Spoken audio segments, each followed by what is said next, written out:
जय हिंद दोस्तों। इस वीडियो में हम डिस्कशन करेंगे ज्वालामुखी के बारे में, यानी कि वोल्केनो के बारे में। इसकी परिभाषा क्या है, प्रकार क्या हैं, ज्वालामुखी भू आकृतियाँ कौन सी हैं, ज्वालामुखी का वैश्विक वितरण क्या है, इसका इम्पैक्ट क्या होता है, प्रभाव, उद्गारित पदार्थ कौन कौन से होते हैं, ये सारा पढ़ेंगे। तो पहले परिभाषा, वह छिद्र, यानी ज्वालामुखी क्या होता है, तो एक छिद्र होता है। ज्वालामुखी क्या है, कुछ नहीं, छिद्र है या दरार है। वह छिद्र या दरार जो भूगर्भ में स्थित विभिन्न तप्त पदार्थ भूपृष्ठ पर उद्गारित होते हैं, ज्वालामुखी कहलाता है। सिंपल सा, वह छिद्र या दरार जो भूगर्भ में स्थित विभिन्न तप्त पदार्थ भूपृष्ठ पर उद्गारित कर देते हैं, उन्हें ज्वालामुखी कहा जाता है। ज्वालामुखी पृथ्वी के आंतरिक भाग में उत्पन्न ताप और दाब को निष्कासित करने संबंधित संरचना है। फिर से, ज्वालामुखी पृथ्वी के आंतरिक भाग में उत्पन्न ताप और दाब को निष्कासित करने संबंधित संरचना है। ठीक है, अंदर का ताप, अंदर का दाब उसको निष्कासित कर देता है, ऐसी संरचना है ज्वालामुखी। भूगर्भ में रेडियो एक्टिव पदार्थों के क्षय यानी डीके से निष्कासित ऊष्मा के अधीन चट्टानों के खनिज पिघलते हैं। फिर से, भूगर्भ में स्थित रेडियो सक्रिय पदार्थों के क्षय से निष्कासित ऊष्मा के अधीन चट्टानों के खनिज पिघलते हैं। तो भूगर्भ में रेडियो सक्रिय पदार्थों के क्षय से निष्कासित ऊष्मा के अधीन चट्टानों के खनिज पिघलते हैं, जिससे भूगर्भ में ताप और दाब की असामान्य दशाएं निर्मित हो जाती हैं। ठीक है, भूगर्भ में रेडियो सक्रिय पदार्थों के क्षय से निष्कासित ऊष्मा के अधीन चट्टानों के खनिज पिघलते हैं, जिससे भूगर्भ में ताप और दाब की असामान्य दशाएं निर्मित हो जाती हैं। विवर्तनिक प्लेटों की विभिन्न गतियों के कारण भी भूगर्भ में ताप और दाब की दशाओं में परिवर्तन होता है। विवर्तनिक प्लेटों की विभिन्न गतिविधियों के कारण भी भूगर्भ में ताप और दाब की दशाओं में परिवर्तन होता है। इन असामान्य दशाओं से मुक्ति पाने के लिए भूपृष्ठ पर ज्वालामुखी उद्गार होते हैं। इस प्रकार ज्वालामुखी उद्गार वास्तव में पृथ्वी के अभय कपाट यानी सेफ्टी वॉल्व हैं, जिनके द्वारा पृथ्वी अतिरिक्त ऊष्मा और दबाव का निष्कासन कर अपनी सुरक्षा करती है। भूगर्भ में चट्टानों के खनिजों के पिघलने, मैग्मा के निर्मित होने, मैग्मा के ऊपरमुखी प्रवाह तथा भूपृष्ठ पर लावा के रूप में उद्गारित होकर चट्टानों में परिवर्तित होने तक की समस्त प्रक्रियाओं को ज्वालामुखीयता कहा जाता है। फिर से, भूगर्भ में चट्टानों के खनिजों के पिघलने, मैग्मा के निर्मित होने, मैग्मा के ऊपरमुखी प्रवाह तथा भूपृष्ठ पर लावा के रूप में उद्गारित होकर चट्टानों में परिवर्तित होने तक के समस्त प्रक्रियाओं को ज्वालामुखीयता कहा जाता है। इस प्रकार ज्वालामुखी जहाँ एक संरचना है, वहीं ज्वालामुखीयता एक प्रक्रिया है। ज्वालामुखी से उद्गारित पदार्थ कौन कौन से हैं, तो ठोस, गैस और गलित पदार्थ हो सकते हैं। ठोस में टेफ्रा होते हैं, ठोस में टेफ्रा निकल सकते हैं। गलित या अर्धगलित पदार्थ में लावा निकलते ही हैं। और गैसों में सर्वाधिक मात्रा जलवाष्प की होती है। कुल उद्गार का 60 से 90% जो है, आधे से ज़्यादा जो हिस्सा है वो गैस होता है, मतलब जलवाष्प होता है। तो ठोस में निकलता है टेफ्रा, गैस में सर्वाधिक मात्रा में निकलता है जलवाष्प, जो कि कुल उद्गार का आधे से ज़्यादा हिस्सा होता है, 60 से 90% जलवाष्प होता है। और गलित या अर्धगलित पदार्थ में निकलते हैं लावा। तो तीन जो ठोस, द्रव, गैस। ठोस में टेफ्रा,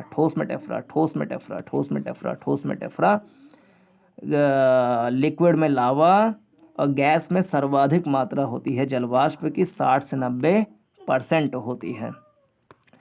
ज्वालामुखी उद्गार के अंतर्गत निम्नलिखित पदार्थ भूपृष्ठ पर उद्गारित होते हैं। उसमें से एक है गैसें, ठोस पदार्थ और लावा। तीन चीज़ें हैं। तो ठोस में यानी गैसों में ज्वालामुखी उद्गार में सर्वाधिक मात्रा जलवाष्प जो कुल पदार्थों का 60 से 90% तक हो सकती हैं, ये निकलती हैं। ज्वालामुखी उद्गार में सर्वाधिक मात्रा जलवाष्प का होता है जो कुल पदार्थ हो, चाहे ठोस हो टेफ्रा में, गैस हो लावा में, मतलब लिक्विड हो लावा में, या अन्य चीज़ें गैसों में हों, उन सब में सर्वाधिक मात्रा होती है जलवाष्प की, जो कि 60 से 90% होता है। इसके अतिरिक्त carbon dioxide, hydrogen hydrogen sulphide, sulphur dioxide, nitrogen के ऑक्साइड, ऑर्गन आदि विभिन्न गैसें प्राप्त होती हैं। फिर से ज्वालामुखी उद्गार में सर्वाधिक मात्रा जलवाष्प जो कुल पदार्थों का 60 से 90% तक हो सकती हैं। इसके अतिरिक्त carbon dioxide, hydrogen sulphide, sulphur dioxide, nitrogen के ऑक्साइड, ऑर्गन आदि विभिन्न गैसें प्राप्त होती हैं। Carbon dioxide, hydrogen sulphide, sulphur dioxide, nitrogen के oxide, argon. Carbon dioxide, hydrogen sulphide, sulphur dioxide, nitrogen के ऑक्साइड, ऑर्गन, ये सारी गैसें निकलती हैं। ठोस पदार्थ ज्वालामुखी से विभिन्न आकार प्रकार वाले चट्टानी टुकड़े प्राप्त होते हैं। चट्टानी टुकड़ा या खंड पायरोक्लास्ट कहलाता है।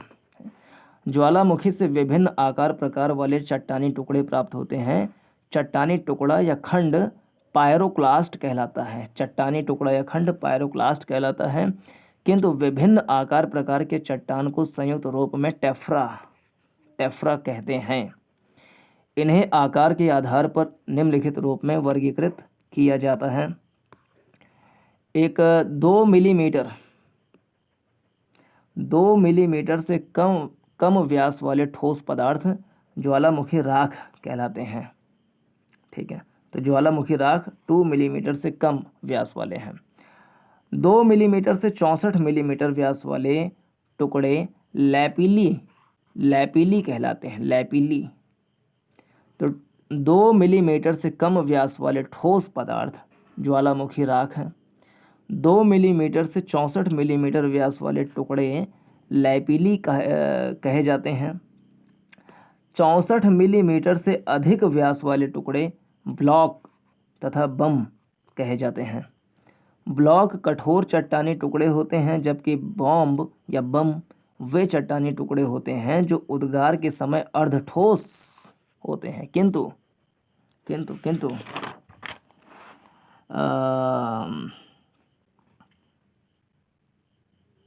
किंतु वायुमंडल के संपर्क में आकर कठोर हो जाते हैं। फिर से 2 मिलीमीटर से कम व्यास वाले जो ठोस टुकड़े हैं उसे कहते हैं ज्वालामुखी राख। 2 मिलीमीटर से 64 मिलीमीटर व्यास वाले चट्टानी टुकड़े उसे कहा जाता है लैपिली। 64 मिलीमीटर से अधिक व्यास वाले टुकड़े ब्लॉक और बम कहलाते हैं। ब्लॉक कठोर चट्टानी टुकड़े होते हैं, जबकि बम वे चट्टानी टुकड़े होते हैं जो उद्गार के समय अर्धठोस होते हैं, परंतु वायुमंडल के संपर्क में आकर कठोर हो जाते हैं। तो वो हैं बम। जो पहले से ही कठोर हैं ब्लॉक हैं, और जो पहले अर्धठोस होते हैं परंतु वायुमंडल के संपर्क में आकर के कठोर हो जाते हैं, उन्हें कहते हैं बम। तो 3 चीज़ हो गया। ज्वालामुखी राख 2 मिलीमीटर से कम व्यास वाले, 2 मिलीमीटर से 64 मिलीमीटर व्यास वाले कहलाते हैं लैपिली, 64 मिलीमीटर से उच्च व्यास वाले कहलाते हैं ब्लॉक या बम। ब्लॉक और बम। ब्लॉक वे चट्टानी टुकड़े हैं जो 64 मिलीमीटर से ज़्यादा व्यास वाले हैं और ठोस में हैं, और बम वे चट्टानी टुकड़े हैं जो 64 मिलीमीटर से अधिक व्यास वाले हैं, परंतु शुरुआत में तो उद्गारित होने के समय अर्धठोस होते हैं, परंतु वायुमंडल के संपर्क में आते ही ठोस अवस्था में हो जाते हैं, उन्हें कहा जाता है बम। ज्वालामुखी उद्गार में कुछ छिद्रित चट्टानी टुकड़े प्राप्त होते हैं। ज्वालामुखी उद्गार में कुछ छिद्रित चट्टानी टुकड़े प्राप्त होते हैं। ऐसे छिद्रित टुकड़े जिसमें सिलिका की मात्रा अधिक होती है, उनका रंग हल्का तथा घनत्व कम होता है। ये जल में तैर सकते हैं। इन्हें प्योमिस कहा जाता है। प्योमिस। ज्वालामुखी उद्गार में कुछ छिद्रित चट्टानी टुकड़े प्राप्त होते हैं। चौथा चीज, ज्वालामुखी उद्गार में कुछ छिद्रित चट्टानी टुकड़े प्राप्त होते हैं। ऐसे छिद्रित टुकड़े जिसमें सिलिका की मात्रा अधिक होती है, उनका रंग हल्का होता है तथा घनत्व कम होता है। ये जल में तैर सकते हैं। इन्हें प्योमिस कहा जाता है। प्योमिस। ऐसे छिद्रित चट्टानी टुकड़े जिनमें लोहे तथा मैग्नीशियम की अधिकता होती है, उनका रंग गहरा होता है और घनत्व अधिक होता है। तो लोहा और मैग्नीशियम जैसे छिद्रित चट्टानी टुकड़ों में उसका रंग गहरा होता है और घनत्व अधिक होता है। ये जल में डूब जाते हैं। इन्हें स्कोरिया कहा जाता है। स्कोरिया। वो प्योमिस है। प्योमिस। तो प्योमिस हो चाहे स्कोरिया हो, ये दोनों ही छिद्रित चट्टानी टुकड़े होते हैं। जो प्योमिस है उसमें सिलिका की मात्रा अधिक होती है। इनका रंग हल्का होता है और ये इनका घनत्व कम होता है। इसके कारण से ये जल में तैर सकते हैं। इन्हें प्योमिस कहा जाता है। और ऐसे छिद्रित चट्टानी टुकड़े जिनमें लोहे तथा मैग्नीशियम की अधिकता होती है, उनका रंग गहरा होता है और घनत्व अधिक होता है। इन्हें स्कोरिया कहा जाता है। स्कोरिया। तो प्योमिस और स्कोरिया। तो इस प्रकार से अभी तक 4 चीज़ें हो गई। पहला रिवीजन, 2 मिलीमीटर से कम व्यास वाले चट्टानी टुकड़े, उन्हें कहा जाता है ज्वालामुखी राख। 2 मिलीमीटर से 64 मिलीमीटर वाले चट्टानी टुकड़े, उसे कहा जाता है लैपली। 64 मिलीमीटर से अधिक वाले चट्टानी टुकड़े कहलाते हैं ब्लॉक और बम। ब्लॉक वे होते हैं जो उद्गारित होने के समय ठोस होते हैं, और बम वे होते हैं जो उद्गारित होने के समय अर्ध ठोस होते हैं, परंतु वायुमंडल के संपर्क में आने के पश्चात ये ठोस हो जाते हैं। फिर अगला है प्योमिस और स्कोरिया। प्योमिस और स्कोरिया। प्योमिस और स्कोरिया दोनों की समानता यह है कि दोनों ही छिद्रित चट्टानी टुकड़े होते हैं, परंतु प्योमिस जो छिद्रित चट्टानी टुकड़ा है, इसमें सिलिका की मात्रा अधिक होती है, जिसके कारण से इसका रंग हल्का होता है और ये इनका घनत्व कम होता है और ये पानी में तैर सकते हैं। जबकि स्कोरिया में मैग्नीशियम और आयरन की अधिकता होती है, जिसके कारण से इनका रंग गाढ़ा होता है, इनका घनत्व अधिक होता है और ये पानी में डूब जाते हैं, तैर नहीं सकते हैं।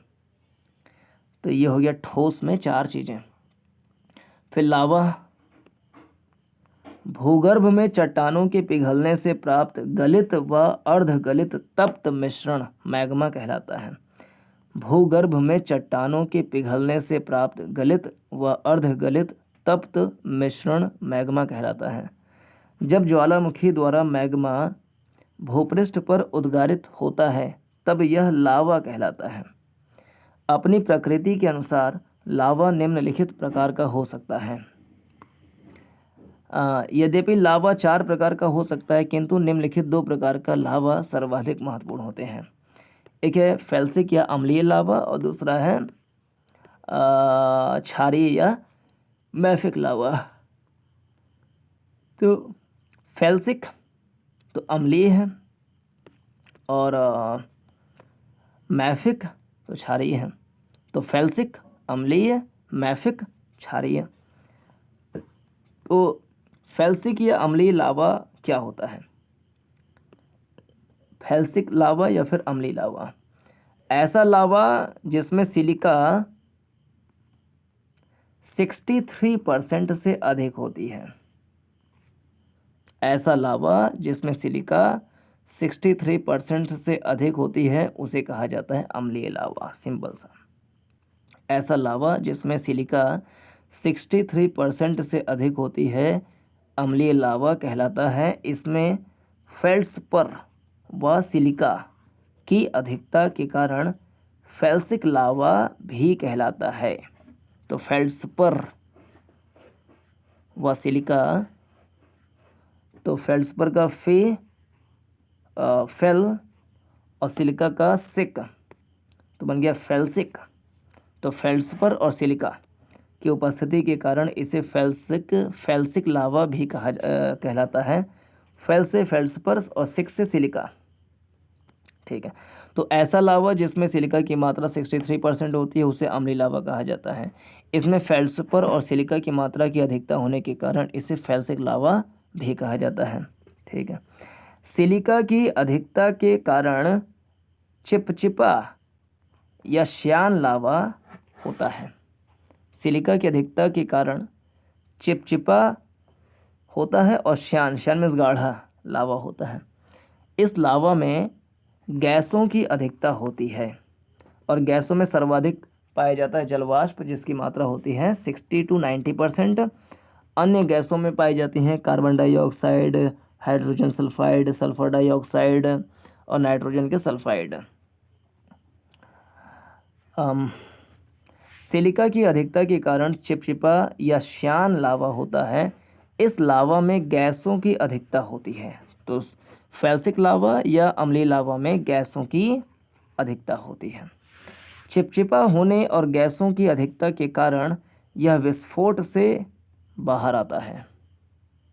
तो फेल्सिक लावा चूँकि सिलिका ज़्यादा है तो गाढ़ा ज़्यादा होगा, चिपचिपा ज़्यादा होगा, तो जब ये विस्फोट करेगा, जब बाहर उद्गारित होगा तो विस्फोट होकर के उद्गारित होगा। तीसरा अगला, यह ज्वालामुखी छिद्र के आसपास एकत्रित होकर ऊंचे ज्वालामुखी शंकुओं का निर्माण करता है। अम्लीय या फेल्सिक ज्वालामुखी जो मतलब लावा जो है वह ज्वालामुखी छिद्र के आसपास एकत्रित होकर, क्योंकि श्यान है, गाढ़ा है, तो ज़्यादा फैलेगा नहीं, तो छिद्र के आसपास ही एकत्रित हो जाएगा और ऊंचे ज्वालामुखी शंकु का निर्माण करता है। इस लावा का तापमान 800 से 1000 डिग्री सेंटीग्रेड तक होता है। यह अभिसारी प्लेट किनारे, यानी दो प्लेटें जब पास पास में आती हैं, यह अभिसारी प्लेट किनारे के अंतर्गत ज्वालामुखी उद्गार में आता है।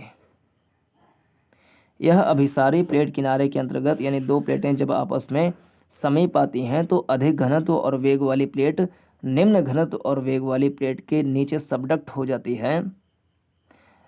सबडक्शन होने के बाद दुर्बलता मंडल में या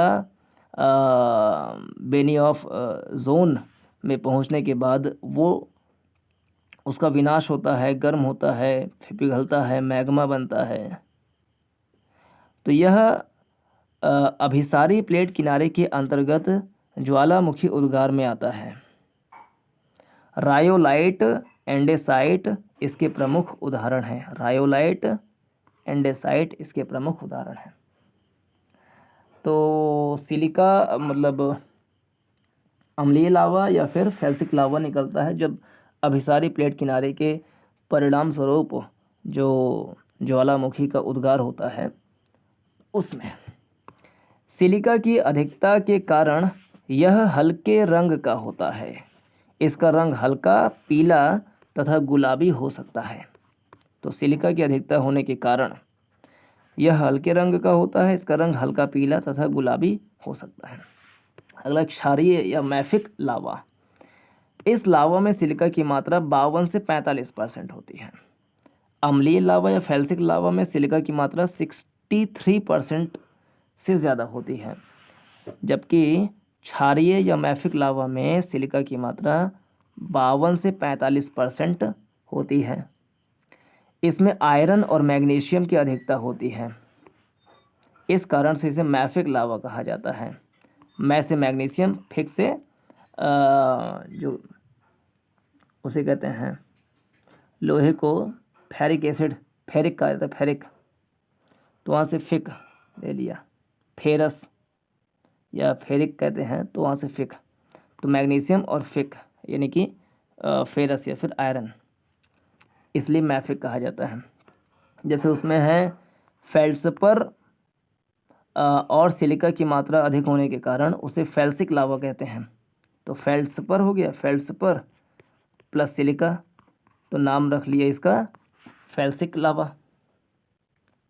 वैसे ही इसमें मैग्नीशियम और आयरन की अधिकता होने के कारण इसे मैफिक लावा की संज्ञा दी गई है। सिलिका की कमी के कारण यह आसियान लावा है और फेल्सिक या फिर अम्लीय लावा में 63% से ज़्यादा सिलिका होती है। इस कारण से वो श्यान होता है, गाढ़ा होता है और वो अभिसारी प्लेट सीमांतों पर उसका निर्माण होता है। और सिलिका की कमी के कारण यह आसियान होता है, अतः दूर तक फैलता है और वो दरियाएं छिद्र के पास इकट्ठा हो जाता है, जिससे ज्वालामुखी शंकु का निर्माण होता है और ये दूर तक फैल जाता है। इसका रंग लोहे की अधिकता के कारण अम्लीय लावा की तुलना में गहरा होता है और अम्लीय लावा का जो रंग है उसमें सिलिका की अधिकता होने के कारण उसका रंग हल्का होता है, हल्का गुलाबी, हल्का पीला होता है और इसका रंग गहरा होता है क्योंकि लोहे की अधिकता होती है। इसका तापमान 1000 से 1200 डिग्री सेंटीग्रेड होता है और अम्लीय लावा का 800 से 1000 होता है, उसका तापमान कम है। अम्लीय लावा का तापमान कम 1000 से 800 से 1000 डिग्री सेंटीग्रेड और क्षारीय या मैफिक लावा का तापमान होता है 1000 से 1200 डिग्री सेंटीग्रेड या इससे अधिक हो सकता है। इसका उद्गार अपसारी प्लेट किनारे या मेंटल प्लूम द्वारा होता है, यानी दो प्लेटें जब दूर दूर अपसरित हों तो उसके कारण से जो उद्गार होता है उसमें सिलिका की मात्रा रह नहीं जाएगा, उसमें मैग्नीशियम और आयरन की अधिकता होती है। इस कारण से वो आसियान भी होते हैं, ज़्यादा दूर तक फैलते भी हैं, चूँकि लोहा ज़्यादा है तो गाढ़ा भी होता है। तो अपसारी प्लेट किनारे या मेंटल प्लूम द्वारा क्षारीय या मैफिक लावा का निर्माण होता है। आसियान यानी ज़्यादा गाढ़ा नहीं होना और गैसों की कमी के कारण यह शांत प्रकार से उद्गारित होता है, आराम से छुलछुला के निकलता है और वो गाढ़ा होता है, श्यान होता है, सिलिका की मात्रा ज़्यादा होती है, फेल्ड्स्पर होता है। इस कारण से उसमें वो ज्वालामुखी छिद्र के समीप ही विस्फोट होकर के निकलता है, इकट्ठा होता जाता है, इकट्ठा होता जाता है और शंकु, ज्वालामुखी शंकु का निर्माण करता है। और यह आसियान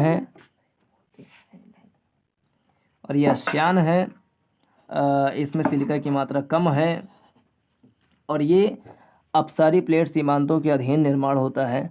इस कारण से इसमें शांत प्रकार से उद्गारित होता है। आसियान होने के कारण यह दूर तक फैलता है, जिससे लावा पठार तथा लावा मैदान निर्मित होते हैं। तो ये है दोनों में अंतर। यहाँ पे कुछ उदाहरण हैं, जैसे कि हवाई द्वीप में लावा को उनकी प्रकृति के आधार